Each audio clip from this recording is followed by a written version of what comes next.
कोरमिया का जो टोंगरी टोली गांव है, जहां 12 महिलाओं का पेंशन सेंक्शन होने का जो जानकारी मिला था, उसी सिलसिले में हम यहां टोंगरी टोली में उन महिलाओं से मिलने के लिए आए जिनके नाम पर पैसे ट्रांसफ़र हुए थे। गांव में आकर के बहुत बुरा अनुभव रहा कि ये जो पूरी प्रक्रिया है, इन्होंने बताया कि इनको मांगा गया था दस्तावेज और इन्होंने दिया, और किस विभाग से पैसा आया इसकी जानकारी इनको नहीं थी। ये एक पहलू है कि गांव में कितनी मतलब कि अज्ञानता है और जागरूकता की कमी है। दूसरी तरफ अगर लोग कागज़ ले जाते हैं, आधार या फिर पासबुक, तो किस प्रयोजन के लिए ले रहे हैं, किस जगह काम आएगा, ये नहीं बताते हैं, तो ये एक अलग पहलू है। और तीसरा पहलू ये है कि जब ये समाचार आया कि इस तरह की घटना हो गई है इस पंचायत में, और विधवा पेंशन के नाम पर वैसी महिलाओं को पैसा मिला है जिनके पति जीवित हैं, तो जितने लोग भी यहाँ इस खबर को प्रकाशित किए, उन्होंने इन महिलाओं का पक्ष बहुत मजबूती से नहीं लिया, और इनका स्पष्ट कहना है कि यहाँ आकर के किसी ने नहीं पूछा कि कैसे ये हुआ और किसने ये कराया। और इसलिए यहाँ की महिलाएं इस वक्त बात करने के लिए तैयार नहीं है कि इतनी जगह फ़ोटो आ गया है, इतनी जगह वीडियो आ गया है कि इनको शर्मिंदगी महसूस हो रहा है। तो कहीं ना कहीं जो ये पूरा हुआ, इसमें मानवाधिकार का कई स्तर पर हनन हम लोग देख सकते हैं, और जो लापरवाही हर स्तर पर है, इसका ये पूरा घटना जीता जागता उदाहरण है। क्योंकि जब भी इस तरह का कोई भी घटना होता है तो सबसे पहले कहाँ पे जड़ है, किसकी वजह से हुआ, इसको खोजने के बजाय ऊपर ऊपर जो लिपा पोती होता है, उसमें जिसके साथ कुछ गुजरा हुआ है उसके साथ ही मतलब कि एक तरह से अन्याय होता है। इनका साफ कहना है कि इतना बार हम लोग को मतलब कि अलग अलग लोग आ रहे हैं, पूछ रहे हैं, जिसके बाद अभी तक रास्ता नहीं निकला है। यहाँ तक कि शायद FIR भी हो गया है, और मात्र 12,000 और 8,000 रुपये के लिए जो FIR हुआ है, इन सब चीज़ों से ये लोग आहत हैं। और इनका कहना है, इनकी जो घर के मुखिया हैं, उनका कहना है कि अरे गोली ही मार दे आकर। सिमडेगा ज़िला एक बहुत ही खूबसूरत ज़िला है, इसके बावजूद इस ज़िले में बहुत हैरत अंगेज चीज़ें सामने आती रहती हैं। और हाल ही में टिटी टांगर के कोरमिया पंचायत में जिन महिलाओं के पति जीवित हैं, उनका विधवा पेंशन सेंक्शन होने का मामला उजागर हुआ था। और इस पूरे मामले को कोरमिया पंचायत की माननीय मुखिया रेणुका सोरेन जी ने ही भौतिक सत्यापन के बाद उजागर किया था। तो हमारे साथ कोरमिया की माननीय मुखिया जी हैं, और हम इन्हीं से जानते हैं, रेणुका जी से, कि क्या कुछ मामला था। और फिर उसके बाद हम लोग पूरे मामले पर बात करेंगे कि कैसे इस तरह का जो भी प्रशासन के द्वारा मिली भगत से सामाजिक सुरक्षा जैसे प्रावधानों के भीतर चोरियां हो रही हैं, इसके बारे में फिर हम बात करेंगे। तो रेणुका जी, आपका स्वागत है। जोहार। जोहार। और बताइए क्या हुआ था और आपको कैसे पता चला? देखिए, जिला से प्रखंड के लिए दिया गया था भौतिक सत्यापन के लिए कि हर पंचायत में वृद्धा पेंशन, विधवा पेंशन, विकलांग पेंशन और जितने भी बुजुर्ग माता पिताएं मृत हो जा रहे हैं, उनका भी उस लिस्ट से नाम को हटाना है। क्योंकि अगर नाम नहीं हटता है तो मृत व्यक्ति का भी बिना मतलब का पैसा आ रहा है। तो इसके लिए हम लोगों को भौतिक सत्यापन के लिए भेजा गया था, और हम लोगों ने 9 तारीख को पूरे विभाग के साथ में हम लोग समीक्षा बैठक रखे हुए थे। तो उसी में हम लोग वृद्धा पेंशन का भौतिक सत्यापन हम लोगों ने किया। तो जैसे हम लोगों ने लिस्ट को पढ़ा पहले कि कौन मृत है, कौन विवाह होके चल गई हैं। जैसे बहुत विधवा होती हैं ना, कि पहले विधवा पेंशन का लाभ ले लेती हैं, फिर वो दूसरे तरफ विवाह होके चली जाती हैं, तो उन लोगों का भी नाम हटाना था हम लोगों को। तो इसी दरमियान हमारे कोरमिया पंचायत के ग्राम कोरमिया के टोंगरी टोली का ही बहुत महिलाएं जो कि अपने पति जीवित हैं, और उन लोगों ने विधवा पेंशन का लाभ ले रही हैं।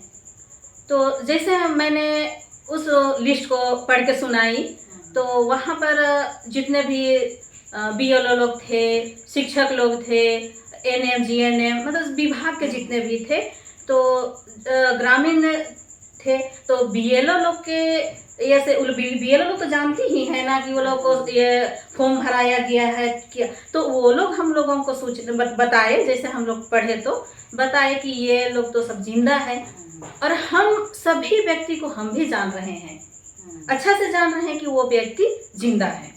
तो उसी दौरान हम लोगों का 12 विधवा महिला ऐसे मिली जिसका पति जीवित है, और इस विषय में हम पंचायत सचिव को सूचना दिए कि सर देखिए, जो ये 12 महिला जो दिख रही है उसका पति जीवित है और ये लोग गलत तरीके से विधवा पेंशन का लाभ ले रही हैं। तो इसके बाद पंचायत सचिव सूचना दिए और मैं भी जिला को सूचना दे दी कि ऐसे ऐसे हम लोगों का पंचायत में, मेरा पंचायत में हो रहा है, क्योंकि आज इस तरह का मेरा पंचायत में घटना घट रहा है।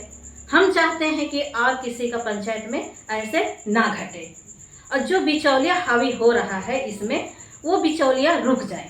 जबकि मैं यही कहना चाहती हूँ कि जितने 12 महिलाएं का जो फॉर्म भराया जाना था वो व्यक्ति मेरे तक नहीं पहुँची, पेपर मेरे तक नहीं पहुँचा। मृत्यु प्रमाण पत्र के लिए अगर वो व्यक्ति मृत हैं तो मृत्यु प्रमाण पत्र के लिए भी आवेदन नहीं पहुँचा। तो आखिर बिचौलिया किस तरह का उन लोगों का सत्यापन करके उन लोगों का विधवा पेंशन बनाया गया, उन लोगों का किसके द्वारा बनाया गया। लेकिन जब इस महिलाओं के द्वारा पूछताछ किए तो उन लोगों के द्वारा बताया गया कि ग्रामीण टोंगरी टोली का एक है धूमा बड़ाई, पिता पूना बड़ाई, वे जो महिलाएं हैं उन लोगों के पास से आधार का फोटोकॉपी, पासबुक का फोटोकॉपी लेकर के वे बताते हैं कि जिला के कमला देवी को मैंने दिया, बस इतना ही बोलते हैं। और फिर कमला देवी किसको दिया, क्या दिया, कैसे बनाया, वो भी नहीं बताते हैं। तो मैं रिक्वेस्ट करती हूँ कि धूमा बड़ाई से ही पूछा जाए। जब धूमा बड़ाई की जान रहे हैं कि वो जिला को दिए हैं तो जिला किस तरह से विधवा पेंशन का संकलन किया, ये तो जांच का विषय है। जिस तरह मेरा पंचायत अभी पति के रहते विधवा पेंशन का लाभ रही हो, इतना बदनाम हो रही है। पंचायत का बदनामी है, मेरा बदनाम है, और ब्लॉक का बदनाम है, और साथ साथ जिला का भी बदनाम है। ये सब मामला रुक जाने से हमारे पंचायत का केवल नहीं, ब्लॉक का केवल नहीं, पूरा जिला, पूरा स्टेट का भलाई होगा कि इस तरह का बिचौलिया हावी ना हो।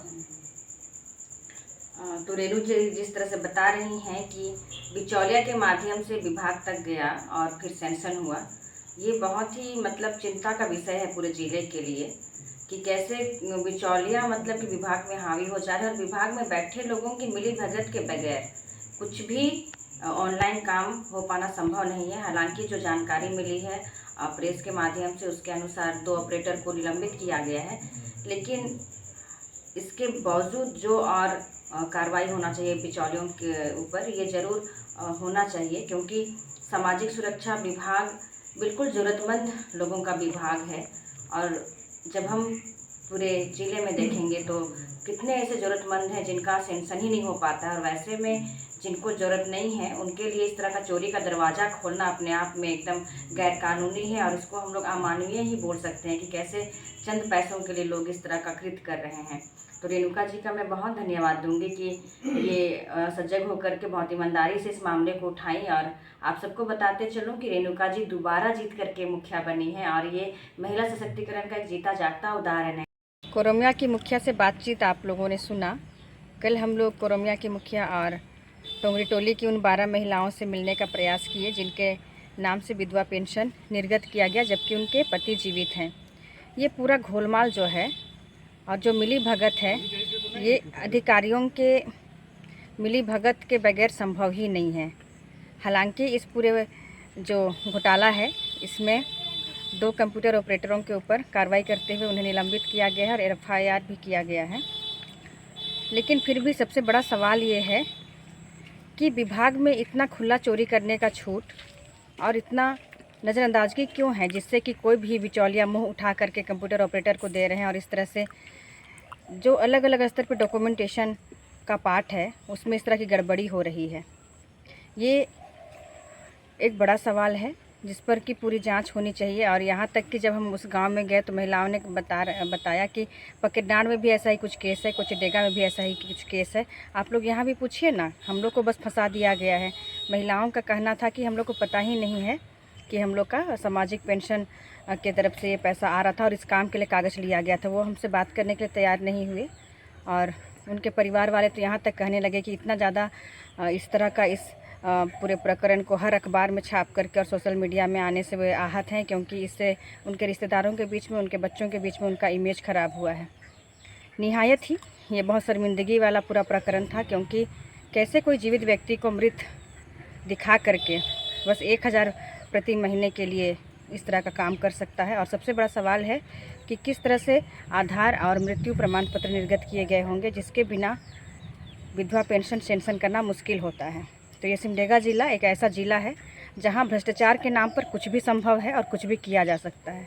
तो सावधान रहिए कि कोई आपका कागज़ लेकर के कहीं आपके साथ भी कुछ ऐसा हेरा फेरी ना कर दे। महिलाओं ने पूरे बातचीत में ये भी बताया था कि कमला देवी नामक खुटीटोली की कोई महिला के द्वारा ये पूरा काम कराया गया था। और मैं ये अपील करना चाहती हूँ आप सभी से कि जब भी आप किसी को अपने आधार और खाता या फिर कोई भी अपना दस्तावेज़ देते हैं तो बिना जांचे परखे ना दें कि वो किस काम में यूज आएगा, क्योंकि आज इस गांव की 12 महिलाओं के साथ इस तरह का हुआ और वे काफ़ी असहज महसूस कर रही हैं। जितनी बातचीत हुई उससे उन्होंने बताया। तो आप सब भी सावधान रहें कि अपना दस्तावेज यूं ही किसी को ना दें और किस पर्पज़ से लिया जा रहा है ये जांच परख कर ही दें। और सावधान रहें कि कहीं आपके साथ भी कुछ ऐसा हेरा फेरी ना हो जाए।